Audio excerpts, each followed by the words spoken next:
आप देख रहे हैं के न्यूज, खबरों का सारथी। देहरादून से बड़ी खबर आपको बता देते हैं। कांग्रेस प्रदेश अध्यक्ष का गढ़वाल दौरा। देहरादून से खबर आपको बता रहे हैं, जहां पर कांग्रेस प्रदेश अध्यक्ष का गढ़वाल दौरा। 4 दिवसीय गढ़वाल दौरे पर प्रीतम सिंह। संगठन की मजबूती समेत आगामी रणनीति पर चर्चा करी जाएगी। आपको बताते चले, दोपहर 3 बजे बद्रीनाथ के लिए रवाना होंगे प्रीतम सिंह। कांग्रेस प्रदेश अध्यक्ष का गढ़वाल दौरा। 4 दिवसीय गढ़वाल दौरे पर है प्रीतम सिंह। संगठन की मजबूती समेत आगामी रणनीति पर चर्चा की जाएगी। दोपहर 3 बजे बद्रीनाथ के लिए रवाना होंगे प्रीतम सिंह।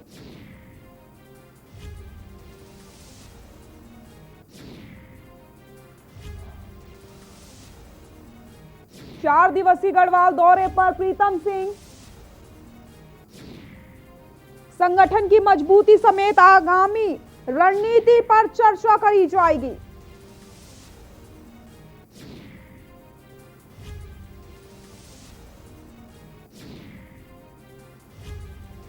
चार दिवसीय गढ़वाल दौरे पर प्रीतम सिंह। संगठन की मजबूती समेत आगामी रणनीति पर चर्चा करी जाएगी। दोपहर 3 बजे बद्रीनाथ के लिए रवाना होंगे प्रीतम सिंह।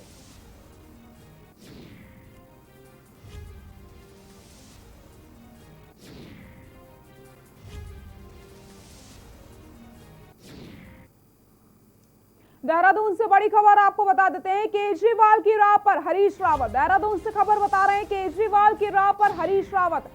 चुनाव नजदीक आते ही हरीश रावत की घोषणा सामने आ गई। आपको बताते चले, कांग्रेस सत्ता में लौटी तो 200 यूनिट फ्री बिजली दी जाएगी। हरीश रावत ने अपने फेसबुक पोस्ट पर यह लिखा है कि अगर कांग्रेस सत्ता में आती है तो 200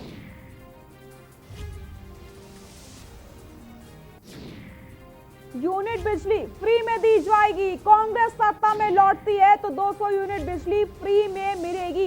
हरीश रावत ने अपने फेसबुक पोस्ट पर लिखा है। आप देख सकते हैं, ये पोस्ट आपको हम दिखा रहे हैं, जिसमें उन्होंने इसकी घोषणा करी है। पूर्व मुख्यमंत्री हरीश रावत ने घोषणा करी है कि अगर कांग्रेस सत्ता में आती है तो 200 यूनिट बिजली फ्री में दी जाएगी।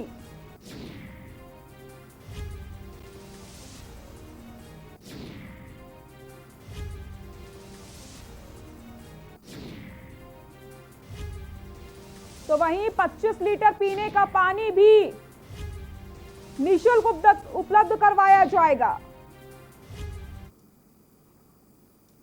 उत्तराखंड बीजेपी के नवनियुक्त प्रभारी दुष्यंत कुमार गौतम ने के न्यूज से बातचीत में कहा कि सरकार और संगठन में संगठन के अनुसार काम होगा। लोकतंत्र में हर कोई अपनी बात रख सकता है। अच्छा है कि उत्तराखंड के तमाम विधायक और सांसद विकास की बात करते हैं। सरकार और संगठन में तालमेल बैठाना ये कोई चुनौती नहीं है। सब मिलकर प्रधानमंत्री नरेंद्र मोदी के नेतृत्व में काम करेंगे। उत्तराखंड के नवनियुक्त बीजेपी प्रभारी दुष्यंत कुमार गौतम हमारे साथ है। सर, उत्तराखंड का प्रभार आपको मिला है, कैसे आप देखते हो और किस तरह से काम होगा?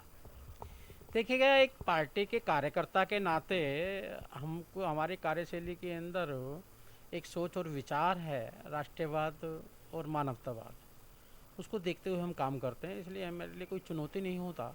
और चुनौती कोई आती भी है, टेम्परेरी आती है, तो हम उसको अवसर में बदलने का भी हिम्मत भी रखते हैं और बदल भी देते हैं। सर, लेकिन उत्तराखंड की बात करें तो छोटा सा राज्य है, लेकिन इसके बावजूद चाहे पहले हरीश रावत की सरकार रही हो या रिसेंटली त्रिवेंद्र सिंह रावत सरकार हो, उथल पुथल लगातार दिखाई पड़ती है। संगठन और सरकार भी तालमेल नहीं दिखा। कई बार सांसदों ने, विधायकों ने पत्र लिखे।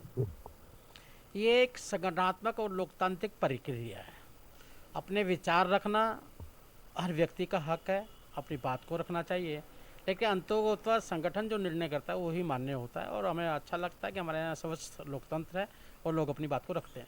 तो सर, मतलब है कि विधायक और सांसदों से आप बात करेंगे, एक नई रणनीति बनाएंगे, क्योंकि तमाम विधायक और सांसद कह रहे हैं वो जिस तरह से चाहते हैं उनके क्षेत्र में विकास कार्य नहीं हो रहा। ऐसे माना आने वाला विधानसभा चुनाव बहुत ज़्यादा क्रिटिकल हो जाएगा अगर क्षेत्र के लोगों को अपनी ही सरकार में विकास नहीं दिखेगा।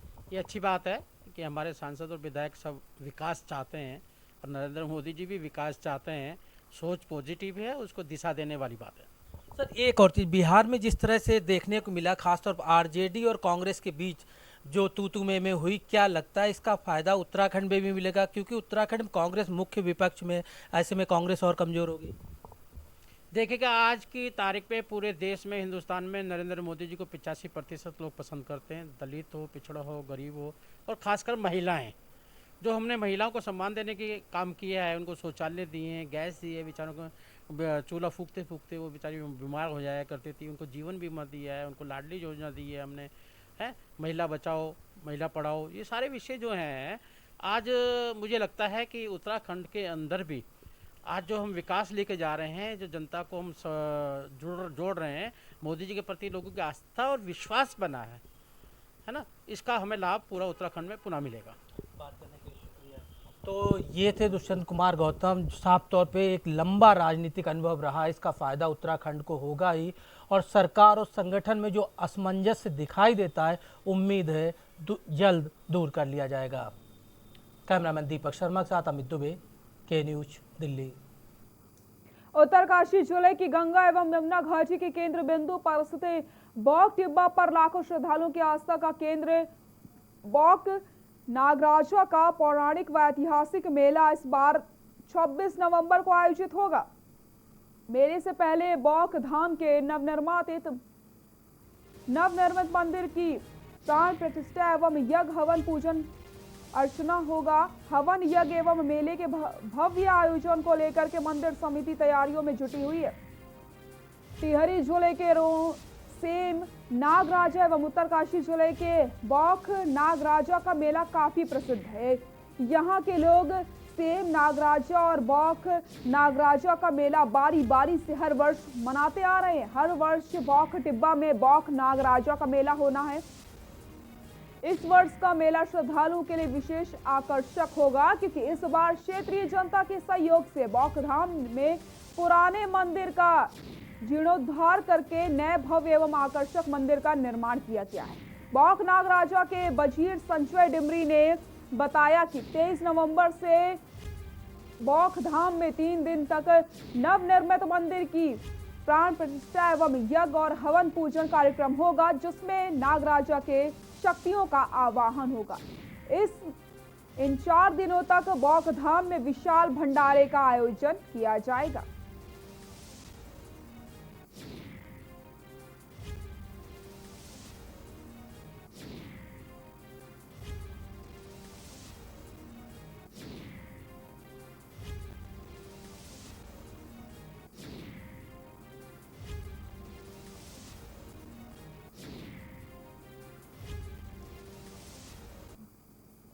बाजपुर में बेरिया रोड स्थित रुई की दुकान में अज्ञात कारणों के चलते आग लग जाती। आग ने धीरे धीरे विकराल रूप धारण कर लिया और मौके पर खड़े एक ट्रैक्टर को अपनी चपेट में ले लिया। आग लगने से दुकान में रखी लाखों रुपए की रुई जलकर राख हो गई। घटना की सूचना पर पहुंची अग्निशमन विभाग की टीम ने कड़ी मशक्कत के बाद आग पर काबू पाया।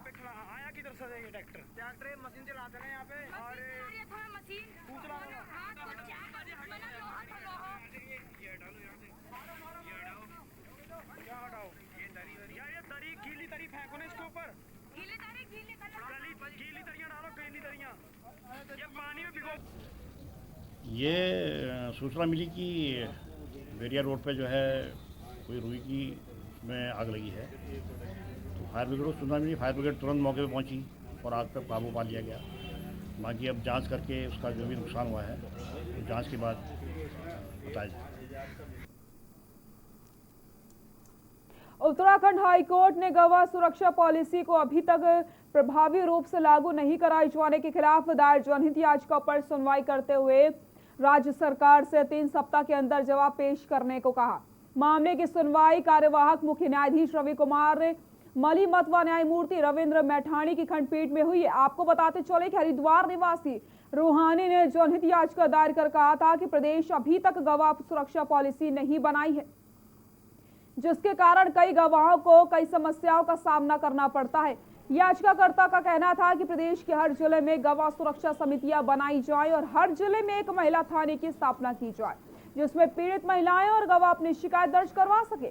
आज राज्य सरकार की तरफ से कोर्ट को अवगत करवाया गया कि ये पॉलिसी बनाई गई है, लेकिन सभी जिलों में प्रभावी रूप से लागू नहीं की गई।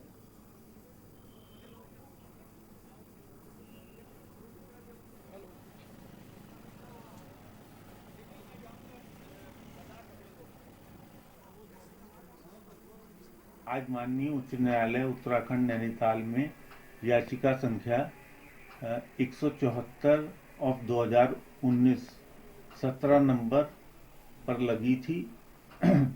वास्तव में ये इस याचिका को योजित करने का मुख्य उद्देश्य ये है कि मुझे एक रूहानी सहानी नाम की विवाहित डेजर्टेड महिला ने अप्रोच किया कि न तो हाई कोर्ट से उसको कोई प्रोटेक्शन मिल पा रहा है और न जो है उसको और उसे अपनी पति से ही जान का खतरा है, जो कि उसके ऊपर एक बार पूरी हुंडई वर्ना कार चढ़ा चुका है।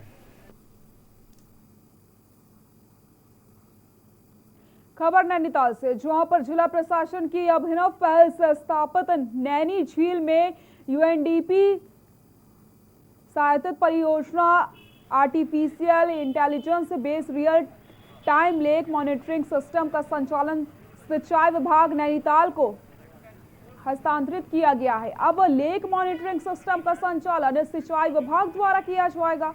वहीं परियोजना को सुचारू संचालन, उपकरणों की देखरेख, रखरखाव, तकनीकी आंकड़ों का संचालन का संकलन आदि हैंडओवर नोट में उल्लिखित मानक प्रचालक विधि के मुताबिक किया जाएगा। पेयजल गुणवत्ता की सतत अनुश्रवण के लिए नैनी झील में स्थापित आर्टिफिशियल इंटेलिजेंस आधारित प्रणाली के दीर्घकालिक एवं सुचारू संचालन के लिए समस्त उपकरण, सॉफ्टवेयर एवं संचालन प्रक्रिया के रखरखाव, सुरक्षा, संचालन में होने वाले व्यय का वहन सिंचाई विभाग नैनीताल को जिला प्रशासन की ओर से उत्तरदायी विभाग नामित करते हुए अधिशासी अभियंता सिंचाई खंड नैनीताल को नोडल अधिकारी नामित किया गया है।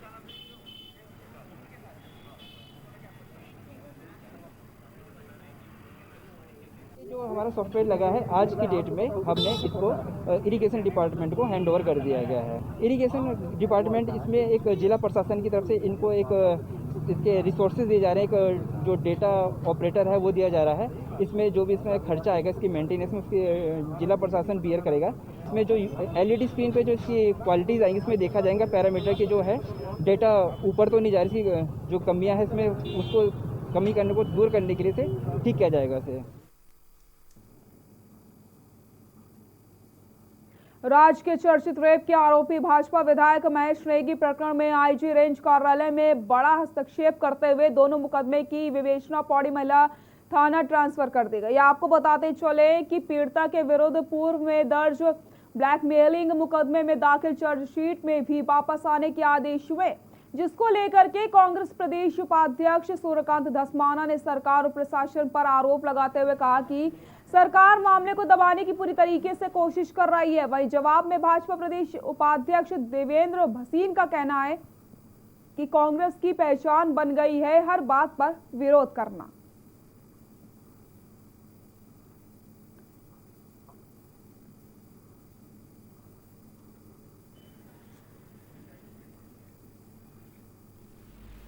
ये कांग्रेस की पहचान बन गई है कि वह हर बात का विरोध करती है, और चूंकि कांग्रेस नेताओं को अपने पर विश्वास नहीं रह गया है, इसी कारण वे किसी अन्य पर भी विश्वास नहीं करते, चाहे वो उच्चतम न्यायालय हो, चाहे चुनाव आयोग हो, चाहे सीबीआई हो, चाहे पुलिस या अन्य कोई जांच एजेंसी हो। तो जो केस ट्रांसफ़र किया गया है उस पर जो कांग्रेस का विरोध है वो उनके इसी चरित्र का परिचायक है।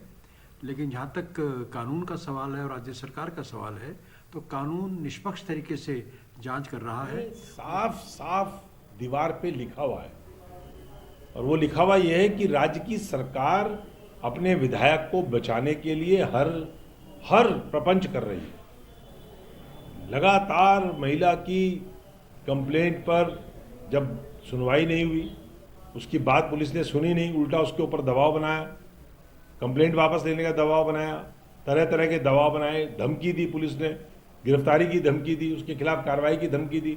हाई कोर्ट को इंटरवीन करना पड़ा, हाई कोर्ट के आदेश पर एफआईआर लॉन्च हुई।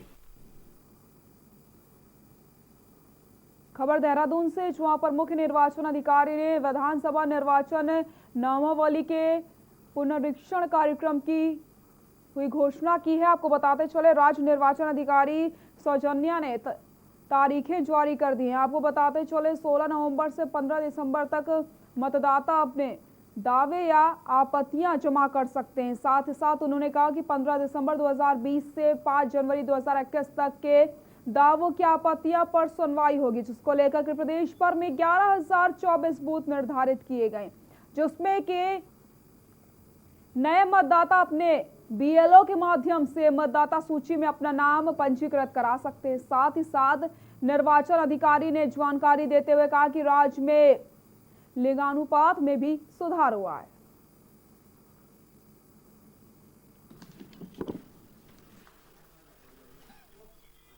आज समरी रिवीजन जो 2021 का कर रहे हैं उसके बारे में ब्रीफिंग है। विधानसभा निर्वाचक नामावली 1 जनवरी 2021 की अर्हता तिथि के आधार पर विशेष संक्षिप्त पुनरीक्षण 2020-21 इसका ब्रीफ है। Publication of integrated draft electoral roll, हमारा जो इलेक्टोरल रोल है 1/1/2020 के आधार पर आज तक बनी थी, तो उसका इंटीग्रेशन मतलब मदर रोल था, उसके बाद सप्लीमेंट्स बनते गए।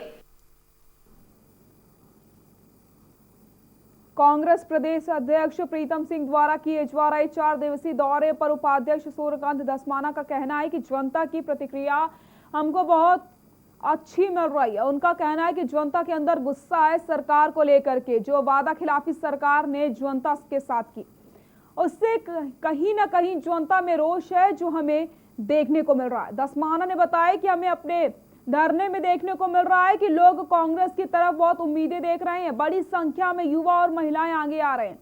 इससे कहीं ना कहीं तय होता है कि 2022 में भारतीय जनता पार्टी की विदाई पक्की है।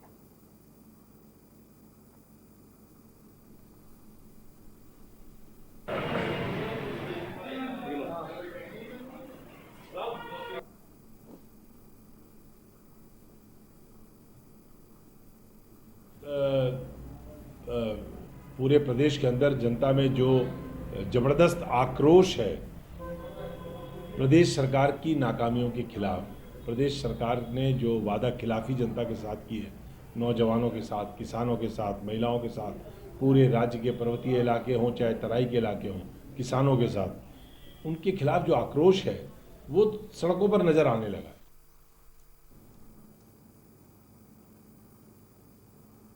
धारचूला में पेयजल संकट से जूझ रहे धारचूला के लोगों ने जल संस्थान कार्यालय में सभासद प्रेमा कुटियाल और पूर्व ब्लॉक प्रमुख होशियार खेल के नेतृत्व में सांकेतिक तालाबंदी की। विभागीय अधिकारियों के आश्वासन के बाद भी पेयजल आपूर्ति बहाल नहीं होने को लेकर के आक्रोश व्यक्त किया गया। आपको बताते चले, बीते जुलाई को बादल फटने से पेयजल आपूर्ति ध्वस्त हो गई थी।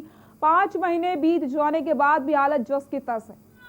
वहीं धारचूला की जनता आज भी पेयजल संकट से जूझ रही है। धारचूला नगर के सभासद प्रेमा कुटियाल ने कहा कि आज हमारे द्वारा जल संस्थान में तालाबंदी की गई है। जब तक जल संस्थान द्वारा शिव मंदिर वार्ड में पानी सुचारू रूप से नहीं दिया जाता, तब तक हमारे द्वारा तालाबंदी की जाएगी। वहीं पूर्व ब्लॉक प्रमुख होशियार खैर ने कहा कि जहां सरकार स्वच्छ भारत मिशन का नारा दे रही है, वहीं धारचूला के जनता पेयजल संकट से जूझ रही है।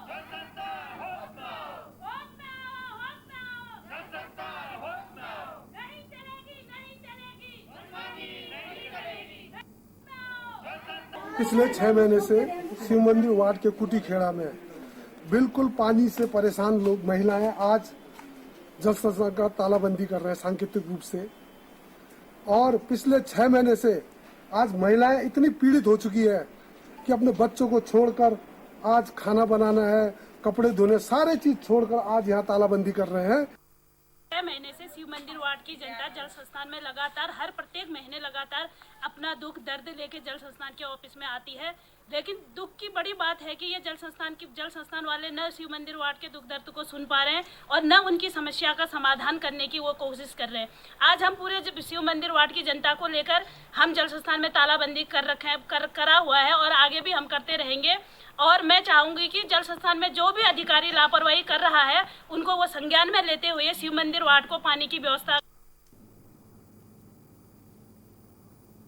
उत्तराखंड के चमोली के चौपात में इस सीजन की पहली बर्फबारी हुई। स्नोफॉल को देखकर पर्यटकों के साथ ही स्थानीय व्यवसायियों के चेहरे खिल जाते हैं। पूरे इलाके में बर्फ की सफेद चादर बिछी नजर आ रही है। करीब 1 फीट तक बर्फ जम चुकी है। ये रिपोर्ट देखिए।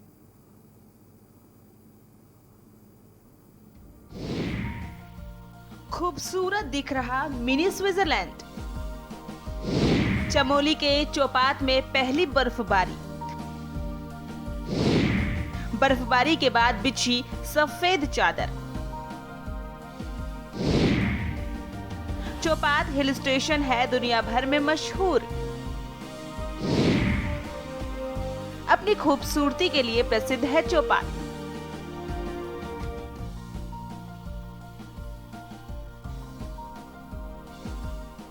उत्तराखंड के चमोली के चौपात में इस सीजन की पहली बर्फबारी हुई है। स्नोफॉल को देख पर्यटकों के साथ ही स्थानीय व्यवसायियों के चेहरे खिल गए हैं।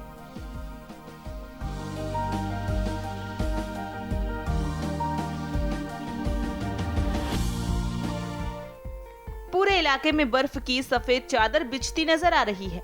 करीब 1 फीट तक बर्फ जम चुकी है। चौपात के आसपास के इलाके भूलकड़ और तुंगनाथ में भी बर्फ जमकर गिरी है। आपको बता दें कि चमोली और रुद्रप्रयाग जिले के बीच चौपात हिल स्टेशन अपनी खूबसूरती के लिए दुनिया भर में मशहूर है। यहाँ बर्फबारी के सीजन में देश विदेशों से हजारों की संख्या में पर्यटक पहुँचते हैं। केदारनाथ से बद्रीनाथ धाम में जाने वाले पर्यटक भी चौपात की तरफ से ही बद्रीनाथ जाना पसंद करते हैं।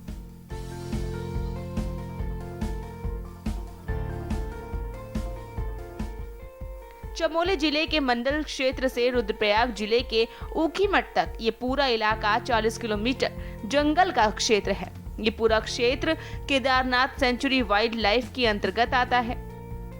दोनों जिलों के बॉर्डर पर स्थित हिल स्टेशन चौपात से महज 3 किलोमीटर की दूरी पर भगवान तुंगनाथ का भी मंदिर है। बर्फबारी के सीजन में यहाँ पर देश के अलग अलग राज्यों से पर्यटक पहुँचते हैं।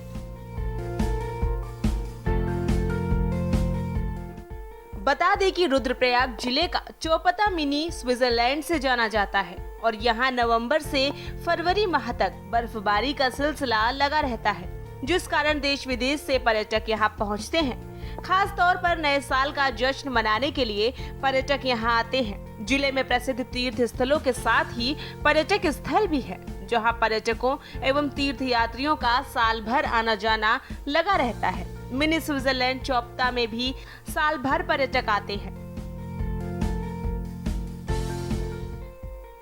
चौपता से 3 किलोमीटर की चढ़ाई चढ़ने के बाद तुंगनाथ धाम पहुंचा जाता है, जहां से 1 किलोमीटर ऊपर चंद्रशिला है। भगवान तुंगनाथ के कपाट भले ही 4 नवंबर को बंद हो गए हों, लेकिन पर्यटक यहां कपाट बंद होने के बाद भी पहुंचते हैं।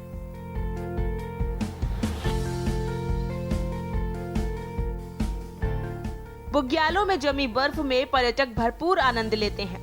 पर्यटक स्थल चौपता में सीजन की पहली बर्फबारी जमकर हुई है, जिससे चौपता बद्रीनाथ राजमार्ग भी बर्फ से ढक गया।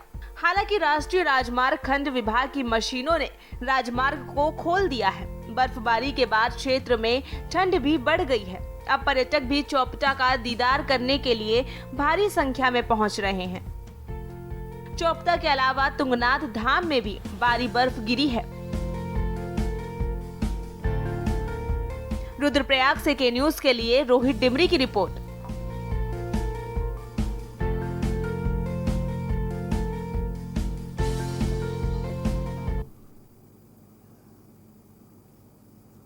बुलेटिन फिलहाल के लिए इतना ही। देखते रहिए के न्यूज इंडिया। नमस्कार।